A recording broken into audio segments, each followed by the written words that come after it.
bro, get your ass up, shoot a video, drop a song, keep pushing this shit, because you can't stop. Can't stop. The world keeps going, bro. Like, even if you upset or feel some type of way right now, one song could change your whole life. One moment could change everything. So why not move forward? You preaching right now. And that's in every single lane.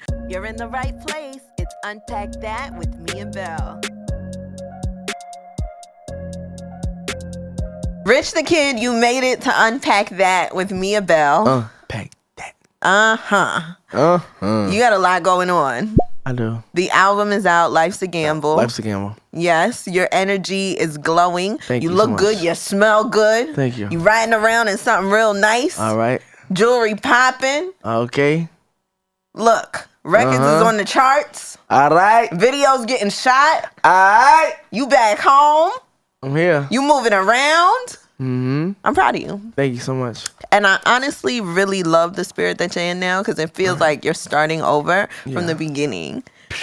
I like that, though. Yeah? Yeah, I like that. And I had a conversation with Grams when you were shooting a video with Rob 49. You remember that? Because I was at the video shoot. I think we'll drop that next week. Okay. I'm excited for that, because you've been, it's been working in the works for a minute. Eons. And Graham said that the energy that you're moving on right now is something completely different. Oh, yeah. Like, you coming for everything. Yeah, for sure. How do we get to this space? Focusing. Yeah. Focusing up. Knowing what I want. Go ahead, setting my goals and plans, Pretty much that. Knowing exactly where I want to see myself in the next 5 years type shit. Damn, that's some real shit, though. Yeah. And I feel like it takes so much for people to get there sometimes, especially when, like, life is happening, but in the best of way, because you made a lot of money. Yeah, for sure. And you started really young. So before we really, really get into that space that you're in now, because I think it's so important, especially for people to know how serious you are, take me back. Yeah. Because I also feel like not enough people know how Haitian you are for real. Yeah, facts. Both of your parents are Haitian, right? Yeah, both my parents, yeah. Ou parle créole? Oui, on parle créole. Yeah? Oui. Ou toujours manger haïtien? Toujours manger haïtien. Yeah? What's your favorite? Okay. Can we do this interview in Creole? Is that how good it is? Or no? Legumes. Du blanc sauce Du poire? blanc sauce poire. Lambi. Bon manger. Bon manger. Who's making this Haitian food for you now? Does your lady know? Have you, made sure she got those recipes? You still go home for mom for that? My grandmother. Okay. My aunt. My dad. Yeah. My mom. They all still cooking for me still. Okay, good. Yeah. So you still getting I that still Haitian spend a love. lot of time with my family whenever I'm like off, not doing a show. I'm with them type of shit. You know what I'm saying? That's the best thing. Yeah. And that contributes to the energy too. Right? Yeah, for sure. Now, you as a child, I'm trying to like really picture it, because in my head, you was running wild. Yeah, I definitely was. You were? Now, the time that, you moved from New York to Atlanta, what was that energy like? And for what, if you can share too? I think it was like right after 9/11. And my parents had split. And my mom just packed up everything in her Toyota Camry. And we drove to College Park. Wow. And I was living with my uncle for like 2 years. Year and a half, 2 years. Okay. Yeah. And did you really understand like everything that was happening in those moments too? No, I did not. Yeah? It was kind of weird in Atlanta. It was like, What is this? Especially coming from Queens, yeah, right? I'm like, what the fuck? I remember there was a dude in my backyard. It was really weird. He would take pictures out of like a porn magazine and he stapled them on a tree and he would throw knives at them. Really? Like literally. That's scary. Yeah, my mom probably remembers that. It was weird. That's some real serial killer type shit, though. Yeah, like what the I wonder what was going on in his basement. Yeah, I don't want to know. Yeah. What are some things about, College Park, Atlanta that really kind of shaped you? Especially musically, because your sound, it's its own. And when we hear you, I think Atlanta too. And then I be like, hold on. Yeah. Because he's one of ours. Nah, but universally, you have what New York instilled in you, and then you took it to another level. Yeah. I think that's why I got like this whole trap sound. Like, I think like when I moved to Georgia, I was like pretty much immersed into the trap. Like, I was living there.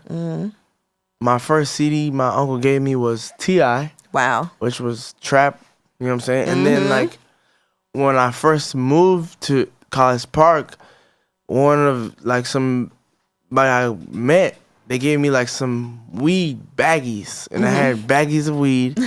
And I took them on the bus. And I was selling them. And then when I got home, my mom said she smelled something. She's like, I smell it. Where is it? She's like, where is it? I flushed it. I flushed it. And then I think I had owed somebody some money after that. My God. Yeah. But it was like, it's like my life is trapped now. I'm like, it's a trap story. You know what I'm saying? So I feel like that was like transition in my life where it was like, okay, now we're on that trap shit. Now we on that trap. Yeah. Did you get the guy his money back? And how much was it? I have no idea. I don't remember.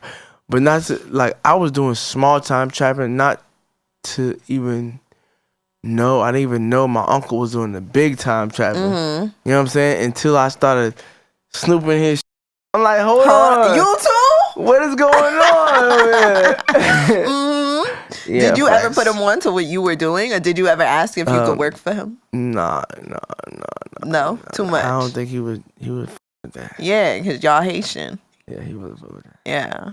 I'm glad you learned from that too. And even on the album, you take us through some things that you've been through, especially as a kid. That last joint on the project, I got some questions. 13 years old, what? 15 who? 16, what did you take? Like, you started really, really young. Yeah. And I think that's also a testament as to why you're in the space that you're in now. Yeah, I was wilding. Yeah, you were. Are you done wilding? Or wilding on a different level? Yeah, I think I'm done wilding for real. Yeah, I'm grown. Right. I'm on some grown shit now. I love that. Yeah. I love that. Now, going back, when you discovered music and really, your talents and your knack for it, what was that energy like for you? And what was your first experience in the studio? When did you say, you know what, let me try to take this seriously? I was dating this girl and her uncle had two friends that was like trying to be rappers. Okay. And they were like from Alabama. And they were like kind of old. Were they good? No. Okay. But they were rapping. And they had like a studio in their apartment. And I was over there visiting her. And I asked them to like, let me try to make a song. And they were like hesitant, like, yo, bro. Chill out. Don't touch nothing. Don't touch nothing. So I wrote a song. They had like a booth on the patio. Like, you know how they got like the little storage area in the patio? They set up a booth in there. So I made a song, and then I brought it back to my friends. I'm like, I played it, like, what y'all think about this? Oh, that's hard. Yeah? So when they said it was hard, I was like, time for another one. You know, so it was like, I just kept on going, you know what I'm saying? Like, if they with it, the whole world might with that shit. Now, at this time, is that when you had your first rap name, the Black Boy? What was it? Black Boy the Kid. Black Boy the Kid. Yeah, I don't know if I had a name even yet. Though. I was still. You still a baby? Yeah, I was still just trying to figure it out. I think like after I got my first mixtape, I got a name. I had came up with a name after that. And that was a very long time ago. And I say that to say you've been doing this for a minute. Yeah. Time went by real fast. Yeah, real fast. Now, thinking of Migos, thinking of all of them, Quavo, Offset, Take, rest in peace, of course. That was also an entry of music for you too during that time. And such a pivotal moment because that sound. Thanks. was, something that we were hearing, I want to say for the first time in a different way. Yeah. So how did that connection happen? Because I know just, being in that space too. Yeah. I'm sure it's easy to connect. Man, so I think like one of my homies, I was in a car with one of my homies, Pee Wee. He from Atlanta. He was playing a mixtape. Right. Of the Migos. Okay. And I was listening to it, and I was like, these guys' flow is kind of ill. Like, who the fuck is these kids? He's like, yo, this the Migos from the north side. It's my mans and them. I fuck with them. I can push you with them. Like, he's my guys. Right. I'm like, what? All right. So I'm looking on the back of the CD. It says DJ Ray G. Okay. And at the time, I knew every DJ in Atlanta, like everybody. So I called him. I was like, yo, Ray G, I'm trying to get with your mans and them, the Migos. I'm trying to lock in. He's like, bro, I got you. Don't worry about blah. Next week, whatever. I'm like, all right, bet. The same night, I went to the club called Mansion Elon. And I just pulled up. I got out the car. I'm walking to the front of the club, and I see Ray G. I'm like, yo, what up, Ray G? He's like, oh, shit, this is the Migos right here. Oh, shit. I'm like, oh, yeah, what up? Blah, blah. Saying what up to each other. And then, boom, they on this side of the club. I'm on this side of the club. So really, I came to the club with some people that I really didn't even know. Okay. Like, I was just like, I was just doing some random ass shit. I was just in there. Doing anything. So, and then like, after I was in there for like 30, 40 minutes, the niggas I was with started wilding. Like, they started throwing bottles at somebody, and I think it was finna fight or some shit. And I was like, I'm about to go check out what the Migos doing over here. Right, you got music to make. You got me fucked up. I'm about to go over there. So I went over there. I chilled with them for a minute, vibe with them. And then Quay was like, yo, pull up to the crib tomorrow, and let's cook up. Yeah. So next day, I drove like an hour and a half to Quavo and them spot. And I'm knocking on the back door like, yo, I'm knocking. I done drove an hour and a half. Yeah, that's a far He's not way. answering the door. I'm knocking. I'm knocking on the front, the back. I'm calling him. He not answering the phone. Then he come out, oh, bro, I was asleep, my bad. I was like, what the fuck? So then we record our first song. And then, like, from there, like, we just got into some whole other shit. We was recording, but we was like, this is the mission. So we was really on some money shit too. Like, we gotta get this money, cause we can't do this shit without no money. You know what I'm saying? So it was like, we got to the money shit. Then we, like, when money started happening, we started investing back in our music. And I had an account on this website called Live Mixtapes. Okay. It was like, so I would like fake myself as a DJ, and I would put all my music and all the Migos music on a mixtape, and I'd be like, hottest new mixtape out. Really? Yeah. And I drop it. I keep dropping them. And then, like, I would maybe collab with another DJ, like some dude named, this guy, Corey B. He's from Atlanta. I collab with him or collab with Scream. So it'd be me, my fake DJ name, and DJ Scream. So everybody's like, oh, this is the hottest new shit. You know what I'm saying? Yeah. And then to the point where we was doing so many of the mixtapes, I was like, you know what, the way we going, Gucci Man might call any day to get on this tape. To get on any one of these tapes. And the next day, the very next day, Gucci Man called? Oh my gosh. Yeah. I told Rel Money, I'm like, Rel, Gucci Man probably finna call, man. I remember me. Who did he call? Did he call you or the other Rel one? Money. Okay. Yeah, we was sitting in the car in front of the AT&T store doing some dumb shit. And his phone rang. And it was Gucci Man. Wow. Yeah.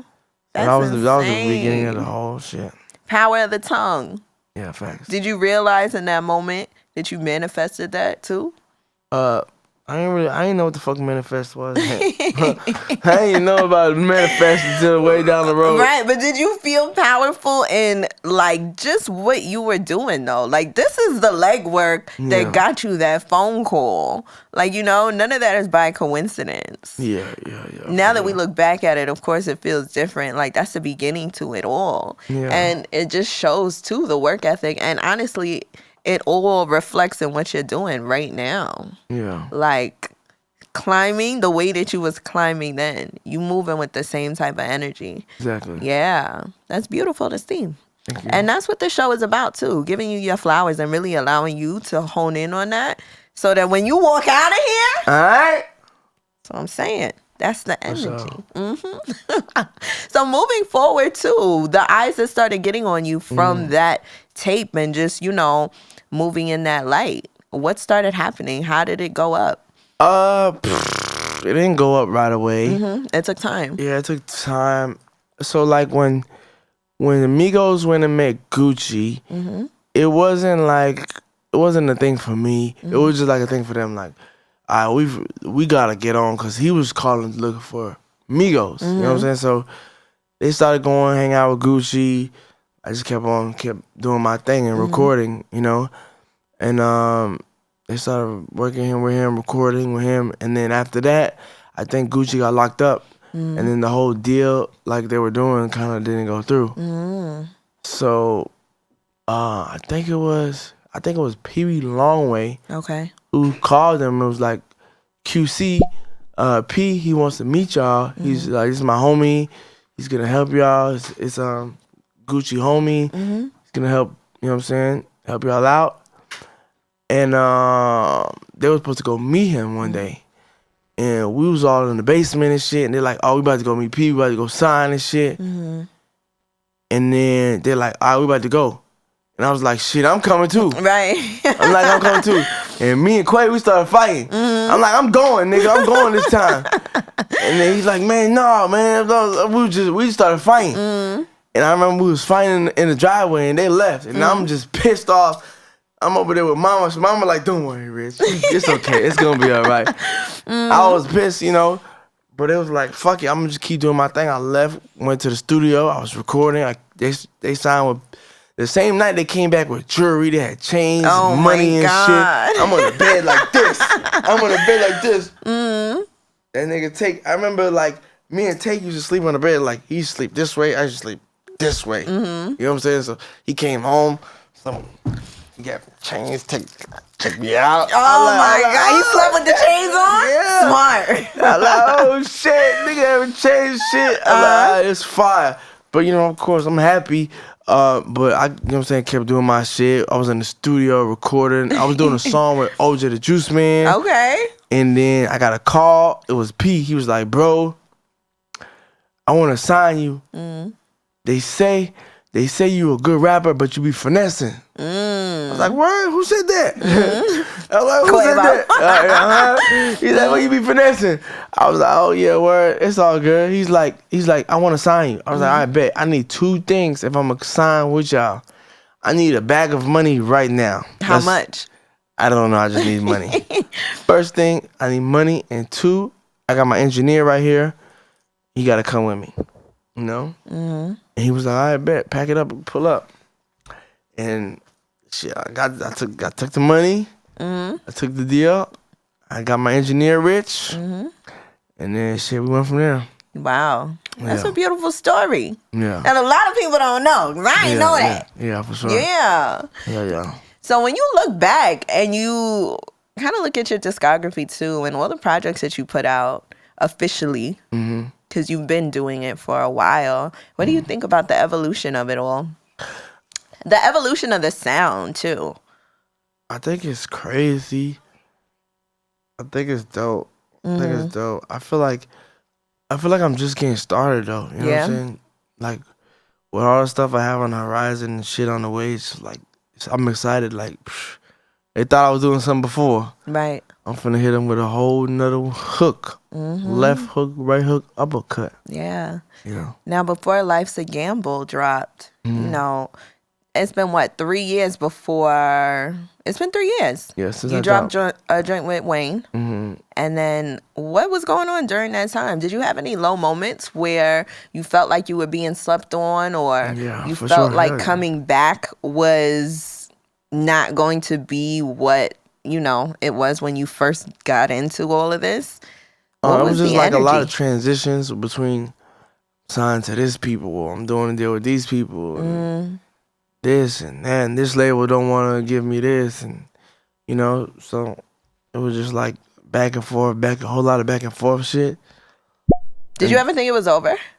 Over? Yeah. No. Never thought it was over. Right.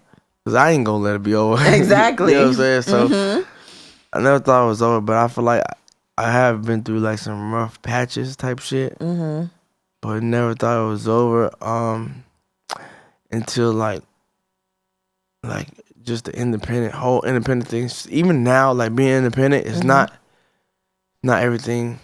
Not would say everything I thought it was. Just like it's really difficult, like being independently and dropping an album, because your stuff does get overshadowed sometimes. Because you ain't gonna get the #1 on every playlist. Right. You're not gonna get the #1 most added on radio or this. You know what I'm saying? Because the labels control that type of shit. You know what I'm saying? So it's like I still have to use my relationships and shit like that. But like lucky for me, people that I fucked with since the beginning that was supporting me back then, I still locked in with them. So I'm like, okay, Bill, I got an album coming. I'm gonna pull up to this or that. Yeah. You know what I'm saying? But it's still a mission. You know what I'm saying? It's a learning experience. But I feel like it's cool though. I'm still happy to be independent. I'm learning from it, and you're getting it done. Yeah, I'm gonna perfect it. I'm gonna get it. Absolutely, it's happening. Yeah. Now with Life's a Gamble, how long would you say you've been working on the project? Because I feel like the sequencing, the production, all of that is very much so like one. Yeah. You know, it doesn't sound like you did this one 5 years ago and you're adding it up, and you know. Yeah. So.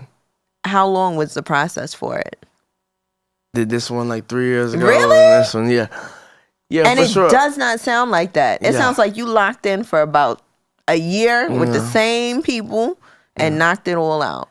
Yeah, I feel like I just had records. I just had this record. I love this song, or I love this song. I love this song. But I think for like my energy on the whole thing was like the same. I knew what type of sound I was going for and where I was trying to go. And man, it just feels like, damn. I feel like like I said it before, if I was with a label, the album would have been bigger than it is now, which I'm okay with. You know what I'm saying? It's just like, it's learning experiences, like I said before. Like, but it's all good because I'm finna put them in the blender. Yeah. I'm finna put them in the blender with the next one. Yes, you are. They ain't ready for what I got coming. I feel like even with this one though, I like when things kind of ease in on people. Yeah, like they're gonna see how you're moving because you've been moving. You're doing all the things that you're supposed to do, and it's making people inquire. You know, even listening through the album, it's a great body of work, and you have some really good features on there too. And the energy that you're coming with is you taking everything. No, for sure. Yeah. How'd we get the title? Man, I feel like everything in life is a gamble. Like I said before, you could walk outside the front door of your house and get hit by a car. Right. I took wins and losses in my career, in my life. So I feel like Life's a Gamble was like the perfect title for it, you know? Right. Of course. Now, the intro. Who is that speaking in Creole on there? Oh, that's my boy. He from Boston. He does like hella skits, like Haitian skits. Really? I thought you was gonna say your father or something like that. You probably seen him on the gram doing it. He does the Haitian skits. He dress up in a suit and shit. Okay, yeah. Yeah, you probably seen him on the gram. Okay. Now, some of the joints that I love, I would say, Not in the Mood with Offset. Now, the energy that you have on that. What are you not in the mood for these days, especially when it comes to your career? Any bullshit. Talk about it. Bullshit. I feel like any label I done been with, it was just always about, like I say this, our relationship always went sour because like whoever the biggest artist is in a label, I want the same treatment as the biggest artist. You know what I'm saying? And I feel like some labels be like not be able to stand on that. You know what I'm saying? It's like, why the fuck did I sign here for if I'm gonna be treated like the fucking low artist? You know what I'm saying? Right. Like, what the fuck is this for? Right. And now that you're independent, you don't have to deal with that. You're the star of the show. Facts. Hold On. That is my favorite on the album. Thank you so much. Hold on. Hold on. Because who thought you was going to fall off? I don't know. Who? You just reminding them. What? That it could never happen. Never. Now you got features from Bia. Yeah. French Montana. Yeah. Who else? Young Ads. I wasn't familiar until the project. Yeah, that's a UK dope. artist, huh? He's so dope. Yeah. I really liked his verse on that. There's so many different aspects that you give us on the project. Quavo too. Quavo, yeah. And, rest in peace to Takeoff. I'm sure if he was alive, then you would also complete the trio with that as well. For sure. I'm going to drop something with him soon, too. Yeah, because you guys got a bunch in the cut, huh? Yeah, we got a lot of songs. Yeah. Now, what about Kanye? Yeah. What is he saying about the project? You got him on 2 joints. Yeah. And he loves you down. Yeah, he loves all the songs. And you guys have a rapport that musically just works. Yeah. What is your relationship with Kanye? Your friendship, the way you guys make music. What is that process like? Do you guys jump in together? Are you guys hanging out? What is it? We sit through sessions. He might hit me like, yo, come through. And we'll sit through a session like 6-8 hours every day for like a week or something like that. We'll listen to songs. They'll be like, oh, change this, tweak this. You know what I'm saying?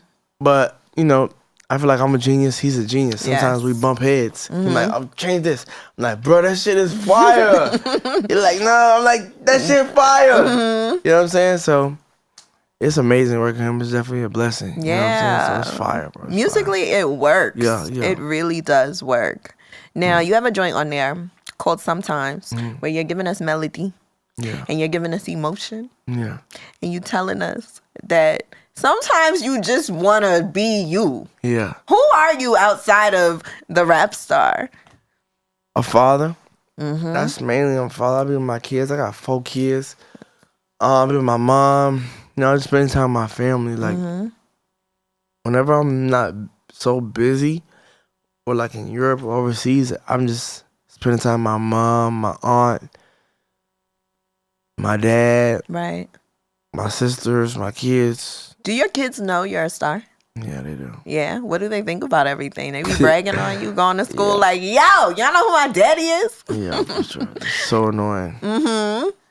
My son be like, Dad, I was just watching you on live. Oh, my God. He was on a live stream. I was watching it. Do you try to keep them away from anything that has to do with, like, music or hip-hop in that way? I try to. But with the internet, it's really like, it's not that easy, Right. Everything is so accessible to them. Even if they don't see it, they friend might be like, yo, you see your dad? Like his friend, my son's friends is like fans of mine too. So it's like, damn, I don't know what I'm gonna do. Yeah. Was it hard for you to tap into those emotions when you recorded sometimes? Or are you moving free? I feel like you moving free these days. Yeah. You saying everything. Yeah. Sometimes I think, damn, I recorded that song so long ago. Yeah? Hell yeah. I think that shit was like 3-4 years ago. Wow. But maybe I think like where my mind has been for the last 3 years, it's just like where I want to go type of shit. You know what I'm saying? So it's like I know exactly where I wanted to go with my sound, with my music, and where I want to see myself in the next 5 years. Where do you want to see yourself in the next 5? Definitely like one of the biggest artists in music, period. Not only hip hop or one genre, just music overall. Definitely. Of course. Now, even with that, did something kind of flip the switch for you to make you tighten up in that way and focus in that way? Did you go through something where it was like, nah, this is the moment, I'm doing things differently now? Yeah, definitely. Like I said, ups and downs, going through shit with labels. What was the down that had you down and said, no, I'm getting up and you ain't pushing me down again? Because I know it's something. It's always something a lot of them. That happens. I had a lot of downs. I just feel like it was down. Lessons that you took silently too, that people didn't know about. Well, I love downs, but like I just have to fuck it. It's life, You're growing up. I just keep it pushing. You know what I'm saying? Sometimes you gotta keep pushing. I was telling my bro that the same shit the other day. Like he was feeling down I'm like, bro, you gotta just fucking get your ass up, drop a fucking song, keep pushing that shit. Don't stop pushing that shit. You should never not be pushing a song, bro. Mm-hmm. That's why I tell him he's an independent artist, and you know what I'm saying? I'm like, bro, get your ass up, shoot a fucking video, drop a song, keep pushing this shit, cause you can't stop. Can't stop. The world keeps going, bro. Like, even if you upset or feel some type of way right now, one song could change your whole life. One moment could change everything. So why not move forward? You preaching right now. And that's in every single lane. When I tell you, I too have been like, every other day, I'm like, man, fuck this. Yeah. But if you don't keep going, you never know what could be on the other side. Do you have anyone? Are you in therapy? Therapy? Yeah. I went to therapy for like 2 days. Why just 2? Because I was so busy. I was doing that shit on Zoom in the car in front of the studio. I was at the TD studio in the fucking parking lot on Zoom. Yeah? What made you give it a shot? Trying to get my life together. Did those 2 sessions help in any way, or were you just trying to rush and get into the studio? 2? Really?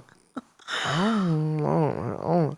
Maybe I should. I don't know if I should. You should go back. Make the time for it. Once a week, once every 2 weeks. I have no idea about therapy shit. No, it's a really good look at yourself in the mirror to really figure out why you are the way you are, why you do the things you do. And I don't know if I want to know all that shit. No, you need to know. See? You need to know, because that's what helps you grow. Like, no, for real. You want to know yourself in the best light, the good and the bad too, you know? Yeah. Those are the beautiful things about life. And I feel like you're in a space where, you know, you're serious as fuck. Yeah. And that's a great space to be in. You're intentional. I say that. You're very intentional right now. So give it a try one of these days. I'm going to give it a try. So you already have a bunch of joints that you're ready to push out. Yeah. Next? I got 2 more projects ready. Yeah. All turned in, all done?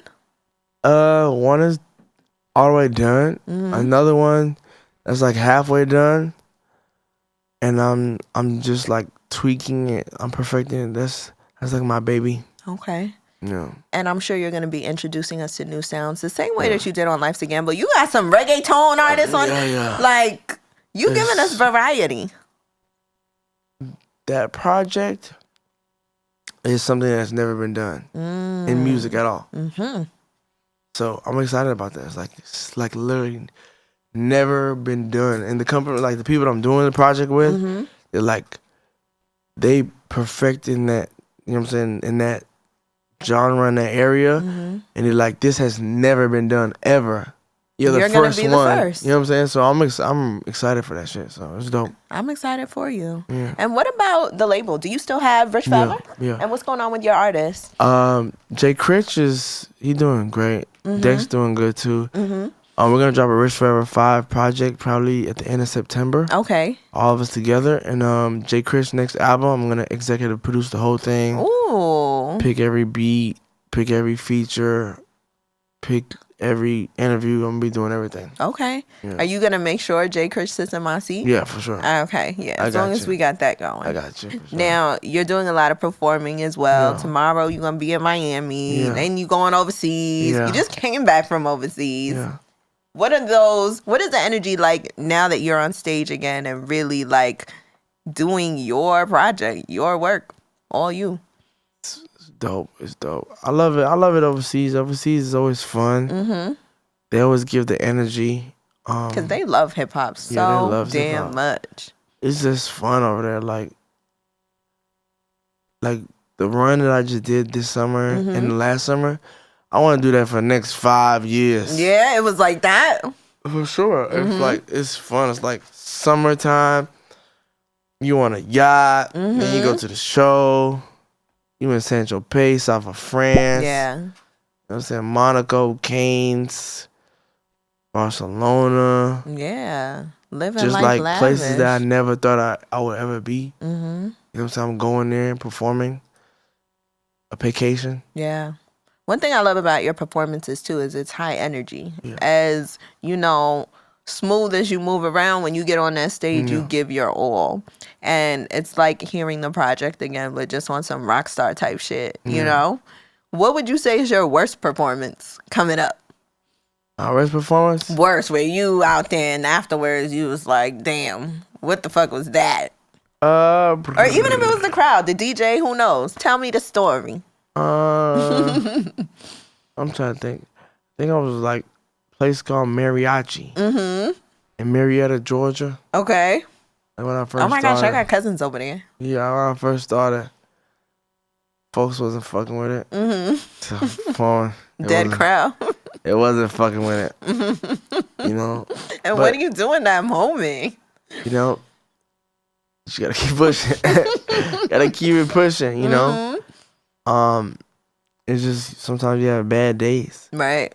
It's like I could have been like, damn, bad performance. I'm packing this shit up. You know? Right. But I feel like some days you just have bad days. Gotta keep it moving. Keep perfecting it. Of course. Now, before you get up out of here, the message that you want everyone to gain from Life's a Gamble, what would that be? Man, like I said before, like everything in life's a gamble. Bet on yourself. You know, I would say bet on yourself and you will never lose. As long as you're in the right direction, your mind is in the right space, and you're betting on yourself, betting big. Bet big on yourself, you know? So that's what I'm doing right now, betting big on myself. And I'm winning. Yeah, I love that. Bet big on yourself, okay? Yeah. That's what I'm finna do. I feel empowered. No cap. We just unpacked that. No cap. Thank you, Rich. That was Thank amazing. You're in the right place. It's Unpacked That with Miabelle.